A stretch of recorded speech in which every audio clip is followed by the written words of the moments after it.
ایک سچائی ہے کہ عشق اہل بیت کی گرمی دنیا کی تمام تر گرمیوں کو مٹا دیا کرتی ہے، اس لیے کہ مزاجوں کا اثر ذکر اہل بیت کا نہیں پڑتا، بلکہ ذکر اہل بیت موسم اور حالات کے اوپر حاوی ہو جایا کرتا ہے، اور اس کا ثبوت آپ ہی دیتے ہیں اور آپ ہی دیتے رہیں گے۔ ہمارے اسٹیج پر بڑی محترم شعراء کرام تشریف فرما ہیں، درمیان میں حضرت جرار اکبر آبادی جو یقیناً آپ کی اپنی شخصیت ہیں اور پورے ہندوستان بلکہ ہندوستان کی وادیوں سے نکل کر پورے دنیائے شعر و سخن میں اپنی منفرد شناخت اور پہچان رکھتے ہیں اور بڑی ہی تعظیم کی نگاہوں سے دیکھے جاتے ہیں۔ جرار اکبر آبادی کے بالکل بغل میں محترم جناب حیدر زیدی صاحب ہائی کورٹ کی وکالت کرتے کرتے ملت محمد و آل محمد کے مقدمے کا کیس لڑتے لڑتے ہندوستان بھر کا سفر کرتے ہوئے آج آگرہ کی عدالت میں حاضر ہیں، اور آج یہ جس اعتبار سے اس کیس کو آپ کے درمیان فتح کریں گے، آپ حضرات خود وجد میں آئیں گے۔ جناب حیدر زیدی صاحب کے بعد ہمارے بائیں طرف محترم جناب نفیس ہلوری تشریف فرما ہے۔ یہ اس وقت دنیائے شعر و سخن کے شہنشاہ ہیں، بادشاہ ہیں، تاج نہیں رکھتے مگر بڑے بڑے تاجوروں کے چھکے چھوڑا دیا کرتے ہیں۔ بڑی خوبصورت آواز ہے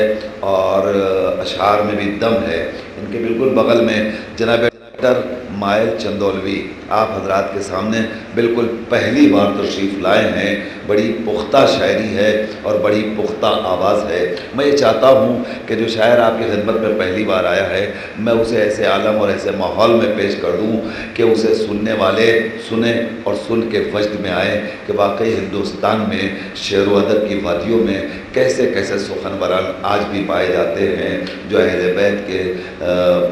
کی شان میں اور ان کی بارگاہ میں نذرانہ عقیدت پیش کر رہے ہیں۔ جناب مائل چندولوی کے علاوہ ہمارے درمیان ظاہر ہے ناظم اول جناب شاہد ندیم صاحب تشریف فرما ہیں، آپ ان کے کلام سے بھی استفادہ کریں گے، اور ان کے بالکل بغل میں ہرے ہرے کرتے میں محترم کے سنگھ مینک ہمارے درمیان موجود ہیں۔ مینک صاحب کا تعارف میں آپ کی خدمت میں کیا کروں، ایک عرصے تک انہوں نے اسی آگرہ میں رہائش حاصل کر رکھی تھی اور ریلوے کے ڈپارٹمنٹ سے جڑے رہے۔ اب سبکدوشی حاصل کرنے کے بعد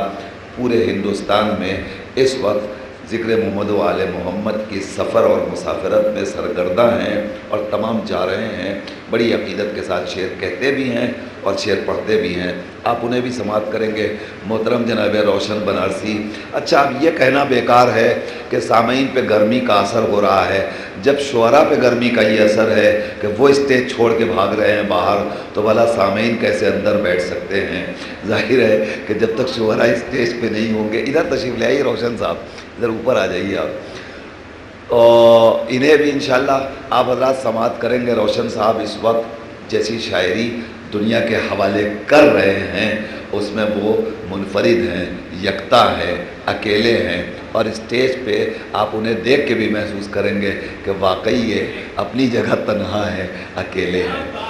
میں یہ چاہتا ہوں کہ اب ماحول تھوڑا سا بنا دیا جائے اور میں اندر شاعر کو پیش کر دوں، اس لیے کہ مجھے پورا یقین ہے کہ اب جو جہاں ہے وہ وہیں سے سنے گا۔ مجھے بار بار یہ کہنے کی کوئی ضرورت نہیں ہے کہ آپ حضرات اندر تشریف لائیے، اندر تشریف لائیے۔ میں یہ چاہتا ہوں جو جہاں ہے وہیں رہے، مگر شعر ضرور سنے۔ باہر والے اگر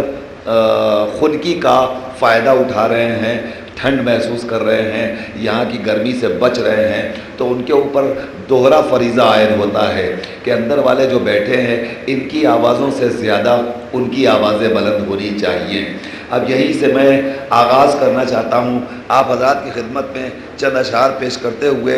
یا علی کتنی مقدس تری انگنائی ہے، یا علی کتنی مقدس تری انگنائی ہے، یا علی کتنی مقدس تری انگنائی ہے، یا علی کتنی مقدس تری انگنائی ہے، پرورش 11 اماموں نے یہاں پائی ہے، یا علی کتنی مقدس تری انگنائی ہے،